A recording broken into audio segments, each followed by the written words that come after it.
Your move, Max, eh? Not gonna lie, that was a good move. My qualifying video from the other day did not age well at all. 33 seconds that he was ahead of Lando by, that is actually now the biggest margin that anybody has won a race in throughout the whole turbo hybrid era. What we saw right here is a Max Verstappen riled up, which we've not really seen all of that much throughout the entire season. We saw Max Verstappen going ultra instinct, quite frankly, using more than 5% of his actual power. Regardless of what you think of the guy as a person or your sentiments and whoever driver you actually prefer, Max Verstappen right now, wow. And then you got to tie it up to Red Bull as well. I mean, they've now done it. They have now broken the 35-year-old record of McLaren, who had 11 consecutive wins in a row.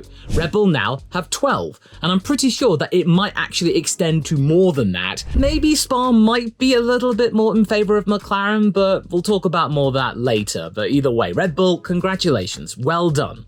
That is something to be proud of, and credit where credit's due once again. Okay, you all knew this was going to be coming. So right now, McLaren, my God, that was amazing. No one expected that to happen at Hungary. After all of the time before the Grand Prix started, they predicted not to be good here because there's loads of low-speed corners, but no, that didn't really seem to affect them at all. I mean, of course, their tyre wear was a lot higher than they expected it to be, and Lando thought that he really couldn't push anywhere near Max Verstappen, and he was lucky to hold off Checo because he was only 3.5 seconds ahead of him, but still, they were able to do it. And that is incredible. McLaren now, without that third upgrade, and they're not going to be having it for Spa either, it's not going to be coming till Zandvoort, and who knows what else will happen because of Checo actually exposing the Red Bull flaw again.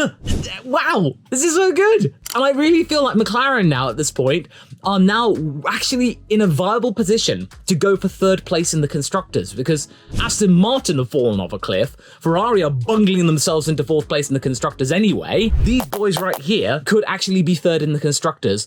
Fourth, very likely indeed. The whole pit stop with Oscar Piastri. I mean, did they pull team orders here to make sure that Lando got ahead after Oscar's brilliant start? Well, I don't really know about that because Oscar may be a wonder kid, but he is still inexperienced, and it most likely would have proven that even if he didn't get the undercut and Lando still was behind him, that Lando probably would have overtaken him anyway later on in the race. Oscar wasn't that great on the hard tyres. He still got a little bit to learn in terms of tyre degradation, and he admitted that as well. Lando was able to outwit his teammate, who has just started in Formula 1, remember? It was really funny in the post-race conference. Lando and Max, they were just talking and chilling out like they were mates. That was really cute. And then on the podium, Lando broke Max's trophy. Apparently that costs 40,000 euros. So, oops, another second place. This is really, really good. I can easily see him now in the top 5 of the championship because he just seems to be really solid. He does have a pessimistic attitude, but actually I think that kind of keeps him modest in a way. But my boy Oscar, wow. Did you see that start? That was incredible. He absolutely bossed it. Whilst Lando and Lewis were bickering amongst themselves on the outside, Oscar just saw that and went, all right, mates, just going straight in. He just went on the inside. He nearly took Max. In fact, he was going to have a go at Max into turn 2, but he did think better of it because obviously Red Bull just scampered off with those new upgrades. The Red Bulls didn't seem to be that great over the 1 lap pace in qualifying, but over the race, yeah, faster than anybody else. I also love the fact that when Checo did kind of push him off a little bit, he didn't get all angry and he wasn't on the radio going, oh my God, they pushed me off, how dare he, get him a penalty. Oscar was just like, no, he didn't give me much room. Right. He was having a little bit of a grumble. It was really cute. It was really wholesome. This kid is amazing, but he still has a little bit to learn. We've got to remember, this is a rookie. This is his first year in Formula 1, and even though he's scoring many, many points here, and he's almost in the top 10 in the driver's standings on his first attempt, he still has a little bit to learn in terms of long lap pace with the hard tyres. And the tyre deg on the hards, the McLarens aren't that great on them. They're okay, but they could be better. I'm really happy. I think you can tell that by now. Let's talk about other people, shall we? So yeah, the hat comes off. George Russell, very, very good. Very nice burn from the Stern campaign to get from 18th to 6th, and that is really impressive. He had pace in that car after all. And it was a shame that he didn't get to start on the soft tyres. I think he would have probably cut his way up through the grid even more, try an aggressive 3-stop strategy or something. But hey, he managed to get some points after being third last on the grid. That Mercedes does have potential, it's just a little bit scruffy. Then, of course, Checo, he did everything that he had to do. After a really bad start to the weekend in FP1 of binning it, he actually managed to pull it out of the bag. He showed a lot of the prowess that we saw at the beginning of the season, and he was on the podium. He did everything he could to try and show Daniel Ricciardo that he is not going to be a pushover, and if he can continue this for the rest of the season, I think 2024 will be safe for him, because he's doing everything that he has to do. Checo just needs to improve his qualifying a little bit to be further up the grid, therefore he doesn't have to do burn from the stern things, and he can actually start in like 5th or 4th or 3rd, or maybe even 2nd, and just command the race from there without having to overtake people, and just sit pretty, get some more 1-2s, and then he will be fine. This is good. This is a really good boost for his confidence, especially since Daniel Ricciardo didn't get much of a chance to show what he can do. So it was a stay of execution for Checo, so good on you there. Alex Albon, that was a really good one too, because we all knew that Williams wasn't going to do great this weekend, and they said so themselves. It was a distant P11 from the likes of Stroll, but it was best of the rest nonetheless in terms of the non-point scorers, so not too shabby there. And yeah, Logan wasn't all that great, but oh well. Williams just weren't expecting to do wonders here like we saw in the last couple of races, but not too bad. I'd say one of the big winners here as well is that whole tyre allocation thing. I actually kind of like it, and from all of the comments that I saw, people are actually in agreement that it wasn't a bad idea. It wasn't all that gimmicky. It threw up a lot of surprises, and a lot of the people that were actually scuppered by it in qualifying managed to actually make up for it in the race. Sainz was compromised, George was compromised, they ended up in the points after all. So it really didn't encumber their race all of that much, and it provided some mystery because all of the teams were trying to figure out how the strategy and all of this plans will work. And of course,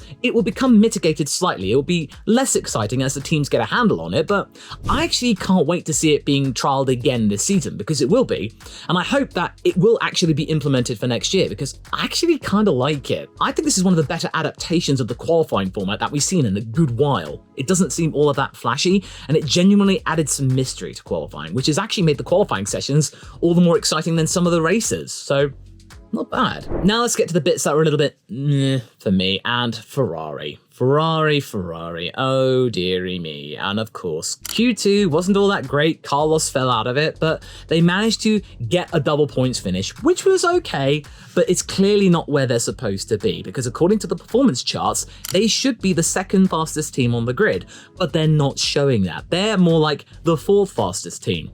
And once again, they are showing that their pit calls are not that great, because Carlos had to take the initiative himself and make strategies on the fly, which is really not what a driver is supposed to do. He managed to score points after all, whereas Charles, he just had a lot of bad luck, and he was clearly frustrated with his race engineer. I wouldn't be surprised if he gets a different race engineer eventually. And now we're actually finding out that Ferrari's had a lot of radio problems with the transmissions, with every 3rd or 4th word not being communicated. Therefore, you're getting a patchy feedback loop, so no wonder Ferrari aren't doing so well, at least with Charles. Yeah, it was very scruffy from Ferrari, as well as for Mercedes, because even though you think that Mercedes would be winners here, they should have done better, but they did do okay. I will say they're on the very cusp of going from meh to winners, but it was a little bit messy. But good job from both of them to actually get a double points finish. They really need to sort out their qualifying strategies, because it did work out for Lewis, but it didn't work out for George, and I felt like a lot of maladies could have been avoided had they actually been a little bit more willing to adapt. So I feel like there's some more improvement that could be made from Mercedes here. But again, it's very close between them being winners and them being in the meh category. They did better than Ferrari, that's for sure. Ricciardo, I mean, of course, he did the best he could, because he was punted in the back. He didn't really score that much damage, but at the very least, he was able to hold his own. He managed to make it to the end of the race without too many complaints with his neck. He did enough. He did finish ahead of his teammate, which is probably one of the initial goals that he had. So he's done everything that he could at that time, but he's also sort of stoked the fire of Checo to the point where he's really got to do even better to try and even think about getting into that Red Bull seat in 2024 or even 2025, actually. So I would say Ricciardo, it was okay. It was all right, not too bad. Then Aston Martin, I mean, they're on the lower end of the meh category, probably even the losers, because all of the talk they were talking about this being one of their best tracks, that expect another podium from Fernando, all of the hyperbole, which had been right up until now, P9, I mean, even he was admitting that that's probably the best they can do right now, because the entire pack, aside from Red Bull and now kind of aside from McLaren, are really close. So there are going to be tracks where Aston will do better, or they will do worse. But this is one of the tracks they were supposed to be better at, and they were kind of anonymous. I mean, we really didn't see much of Fernando at all, after seeing nothing but Fernando at the beginning of the season. That just shows that all the other teams, even though they didn't do well at the start of the season, they had the infrastructure to catch up and go past Aston. But we got to remember, Aston are in the middle of their 5-year campaign. They're not as prepared for all of this as they were expected. They did overperform at the beginning of the season, but I bet that next year they will be more on it and they will be better. And I think Fernando's okay with that. This is way better than they were probably expecting, so I'm not going to dig on them too much. But who I am going to dig on is the likes of the losers. Kevin Magnussen. Oh my dear. Oh dear. Now I bet he knows what Mick was feeling right now, to be basically overshadowed by your teammate. Nico Hülkenberg is doing everything possible to show that he was the right candidate to replace Mick Schumacher, and I'm not gonna lie, I'm a Mick fan. But yeah, okay, Nico was a good choice, and he's bringing that car into Q3 and giving the Haas team at least a little bit of hope into actually getting something from the weekend, even though it does fade away. They're an absolute tyre shredder. That Haas car is probably the slowest race car on the entire grid, even slower than the Alphatauri, because they just burn through the tyres. I mean, they could have tried a 3-stop strategy. I wasn't too sure whether they even did or not, but if they did, then it really didn't work. They really got to sort out that tyre problem before they sort out any other problem on the car. And Magnussen, he just seems lost. I really get the feeling that he might be out of the car this season. I thought it was going to be pretty safe because Haas do like consistency. And Gunther Steiner is talking about contracts and saying Nico's very close to completing. And as for Kevin, oh, we'll see. So, oh no, we all know where this is going to go. So I feel bad for Kevin because last year, it was great for him. He was getting quite a few points. He got that pole in Brazil. It looked like the new family man was having a resurgence and a second chance in Formula One. But I think I wouldn't be surprised if he's gone. He's 30 seconds behind his teammate. That's not good. Alpine though, oh my goodness. First Silverstone, now this. Another double DNF, their third of the season, and the second one, which had both of them colliding into one another. Now, okay, before you say anything, this wasn't entirely their fault. They basically were at the mercy of Zhou Guanyu and then Daniel Ricciardo. It was another case of Hungarian Grand Prix bowling, and the Alpines just so happened to be the biggest victims out of all of it.